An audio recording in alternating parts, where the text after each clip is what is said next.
শিশুর জন্ম দিলেন কুষ্টিয়ার একজন পরহেজগার মা। জানা যায় শিশুটি মায়ের গর্ভে থাকাকালীন অবস্থায় মা আল্লাহর ইবাদত নিয়ে ব্যস্ত থাকতেন। আমরা সাধারণত দেখি একটি শিশু জন্মের 7-8 মাস পর থেকে বাবা মা দাদা বলে ডাকতে থাকে।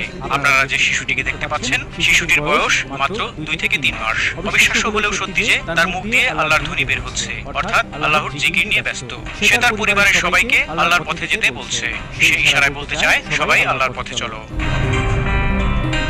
এই বাচ্চার মা 5 ওয়াক্ত নামাজ পড়েন। বাচ্চাটি আগে আল্লাহ বলছে, তারপর তার মা আল্লাহ বলছেন। সে 3 সেকেন্ডের মধ্যে আল্লাহ বলছে 5 বার। এই শিশুটি কুষ্টিয়া সদর থানার চৌরহাস কুটিপাড়ায় জন্মগ্রহণ করেছেন।